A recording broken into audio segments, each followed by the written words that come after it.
આજે દેવભૂમિ દ્વારકા જિલ્લાના ભાણવડ તાલુકાના જામપર ગામે એટલે કે જામપર ગામથી ગુંદા અને ભાણવડ તરફનો જે રોડ આવેલો છે કે જે ભાણવડ નાયબ કાર્યપાલક ઇજનેરની કચેરીમાં આવેલ છે, એમાં જામપરના આગેવાનો, ગ્રામ પંચાયત, અલગ અલગ જાગૃત નાગરિકોએ લેખિતમાં પણ રજૂઆત કરેલી છે અને અમે તાલુકા પંચાયત લેવલે પણ ઘણી બધી રજૂઆતો જિલ્લામાં પણ કરેલી છે.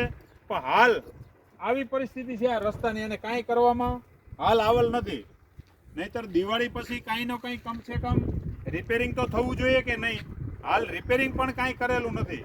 એટલે વારંવાર અહીંયા જે આ લોકો ઊભા છે, ભાઈ ગાડીવાળા છે, એ પણ એવું કહે છે કે મારે પણ વેરેન્ટેજ કાયમીનું છે. આ રિક્ષાવાળા ભાઈ છે એ એમ કહે કે અમારે પણ વેરેન્ટેજ કાયમીનું છે. અને જે સ્થિતિ છે ગામના છે એમને ખ્યાલ છે. પરબતભાઈ, આ રસ્તો અમારે ગુંદા જામપરથી કાયમી માટે ઉપયોગીમાં છે અને આજ કેટલા લગભગ 7 વર્ષથી આમને ખાડા અને આવા નવા ખાડા પડ્યા છે. અને ગમે ત્યાં તમે બહાર જાઓ, અધિકારીને ફોન કરો, ગામને પંચાયતને જવાબ પૂછો તો એ લોકો એમ કહે છે કે અમારે ટેન્ડર ભાઈ બીજા ઉપાડતા નથી ને આવા બધા બાના આપે છે. અને અહીંથી લગભગ આમ ધીરસરાથી માંડી અને છેટ લાલપુર લગીના ગામડાની બધીને અવર જવર છે. અને આમાં કેટલા લોકો આમાંથી અમારે ખાલી ગામના એક શિક્ષકના ઘરના અને આ ટ્રેન જતા હતા. 2 વખત આમાંથી એક્સિડન્ટ થયેલ છે આ રોડ ઉપર. અને આ ખાડા ભયંકર ખાડા છે અને માલ આની નુકસાન થાય છે, માણસો પડે છે અને આમાં કોઈ અધિકારી કંઈ જવાબ દેતા નથી. અને આ રસ્તો વહેલી તકે રિપેર થાય.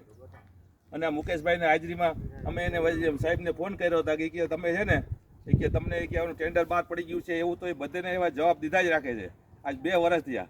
આજે ગ્રામજનો અને નાગરિક અને આગેવાનો દ્વારા એવું કહેવામાં આવે છે કે ભલે મંજૂર થઈ ગયું, વાંધો નહીં, મંજૂર થઈ ગયું, પણ અત્યારે જે હાલ ખાડા છે એ ખાડાની વૈકલ્પિક વ્યવસ્થા કરે. કારણ કે આખા ભાણવડ તાલુકાના બધા રોડ રિપેરિંગ થાય છે, તો આ જામપર ગામનો જ રોડ રિપેરિંગ કેવી રીતે ના થાય?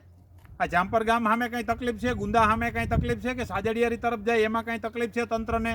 એટલે તંત્રને એક ચેતવણી પણ આપીએ છીએ અને એક રજૂઆત પણ કરીએ છીએ કે તાત્કાલિક અસરથી આ જામપર ગુંદા ચાંદવડનો જે રોડ છે એ તાત્કાલિક અસરથી રિપેરિંગ કરવામાં આવે. અને હવે પછી રિપેરિંગ નહીં કરવામાં આવે તો જો આ ગામ લોકો બધા અમારી સાથે છે અને એનો ટાઈમ મુદત એને મુકેશભાઈને આપ્યો છે. એ લોકો જો એ ટાઈમની અંદર અમને રોડ રસ્તા હારા નહીં બનાવી દે તો હવે અમે છે ને ન છૂટકે અમારે ગામને બધાને આંદોલન કરવું પડશે. એમ ગાંધી ચિંતા માર્ગે આંદોલન અમે કરશું. પછી એને તમારે રોડ તો બનાવવો જ પડશે. બોલ, શું પરિસ્થિતિ છે? આમાં કઈ તકલીફ પડે કે રેડી છે? અરે રેડી હો, અમારા ગામનો રસ્તો જ હાવ બેકાર છે.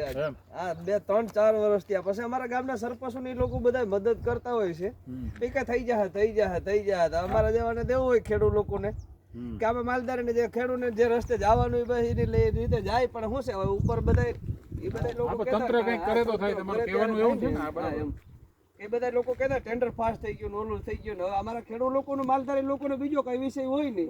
બરોબર છે. એટલે એવું બધું છે. આ જાણવા જોગ એવું છે કે બધાને પરિસ્થિતિ અને તકલીફ રસ્તામાં જોઈને પડે છે. એટલે તાત્કાલિક અસરથી તંત્રને રજૂઆત અને વિનંતી છે કે આ જામપરનો જે રોડનો પ્રશ્ન છે તાત્કાલિક હલ કરે. આ વાહન મારે છે વિડીયો બસ વધી જાય.